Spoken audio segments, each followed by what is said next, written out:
Selamat pagi, perkenalkan nama saya Oktavin Indah Badin, NIM 18090100003.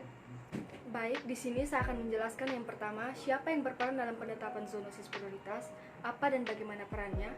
Penetapan zoonosis diselenggarakan oleh menteri dari berbagai kementerian yang berurusan dengan zoonosis. Di antaranya ada Menteri Pertanian dan Menteri Kesehatan yang program kerjanya berkaitan dengan prioritas pengendalian dan penanggulangan zoonosis. Yang kedua, ada pihak pemerintahan di bidang konservasi sumber daya alam hayati yang program kerjanya berkaitan dengan penyakit zoonosis yang bersumber dari satwa liar.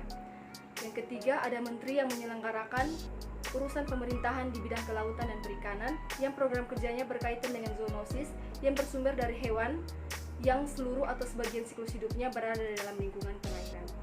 Berikutnya, saya akan menjelaskan tentang bagaimana melakukan manajemen risiko zoonosis.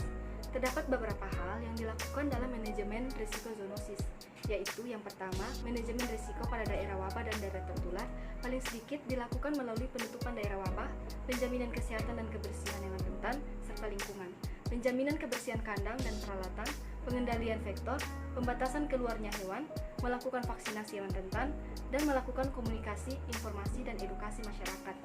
Yang kedua, manajemen risiko pada daerah penyangga. Paling sedikit dilakukan melalui penjaminan kesehatan dan kebersihan hewan rentan, serta lingkungan, pemusnahan hewan sakit, vaksinasi hewan rentan, dan kesiagaan dini. Yang berikut, penjaminan risiko pada daerah bebas paling sedikit dilakukan melalui penjaminan kesehatan dan kebersihan hewan rentan, serta lingkungan, pengendalian perpindahan hewan dan peredaran, pemusnahan hewan terduga sakit, dan melakukan kesiagaan dini. Yang ketiga, saya akan menjelaskan tentang apa itu kesiagaan darurat, penanggulangan zoonosis, dan siapa yang menyusun pedoman kesiagaan darurat. Kesiagaan darurat meliputi kegiatan penyusunan kebijakan, perencanaan, pedoman dan prosedur, serta identifikasi sumber daya yang diperlukan untuk mengelola respon keadaan darurat penyakit hewan yang efektif dan tepat waktu.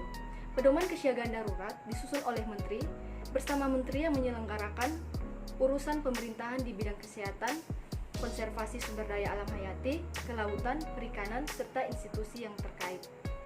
Yang keempat, pada pedoman kesiagaan darurat, apa yang dimaksud dengan disosialisasikan dan disimulasikan? Disosialisasikan artinya suatu kebijakan yang telah dibuat diberitahukan kepada masyarakat luas untuk diketahui bersama. Sedangkan disimulasikan artinya kebijakan tersebut diwujud nyatakan dalam kehidupan sehari-hari. Yang kelima, mengapa pedoman kesiagaan darurat perlu dievaluasi?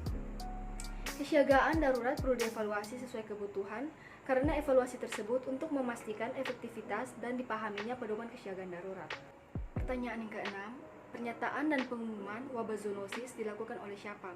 Pernyataan wabah zoonosis harus diumumkan oleh menteri, gubernur, dan bupati atau wali kota sesuai dengan kewenangannya kepada masyarakat.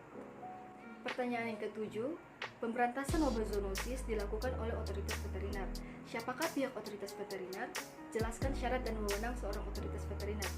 Pemberantasan wabah zoonosis dilakukan oleh otoritas veteriner. Pihak otoritas veteriner yaitu seperti dokter hewan yang berwenang. Syarat seorang otoritas veteriner yaitu yang pertama, telah ditetapkan oleh menteri sebagai dokter hewan berwenang, memiliki keahlian dan pengalaman di bidang kesehatan hewan, kesehatan masyarakat veteriner, atau karantina hewan.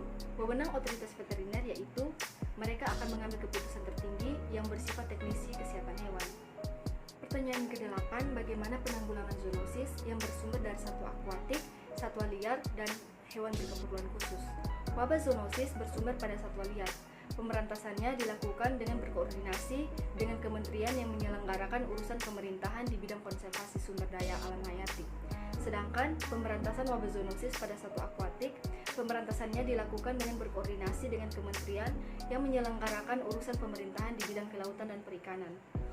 Untuk pemberantasan wabah zoonosis pada hewan khusus dilakukan dengan cara berkoordinasi dengan Panglima Tentara Nasional Indonesia, Kepala Kepolisian Negara Republik Indonesia, atau menteri yang menyelenggarakan urusan pemerintahan di bidang kepabeanan. Pertanyaan yang ke-9, jelaskan contoh-contoh konkret bentuk partisipasi masyarakat dalam menanggulangi wabah zoonosis. Setiap orang memiliki atau memelihara hewan wajib menjaga dan mengamati kesehatan hewan dan kebersihan serta kesehatan lingkungannya. Setiap orang yang mengetahui terjadinya kasus zoonosis pada hewan dan atau manusia wajib melaporkan kepada perangkat, kelurahan atau desa, atau nama lain kecamatan.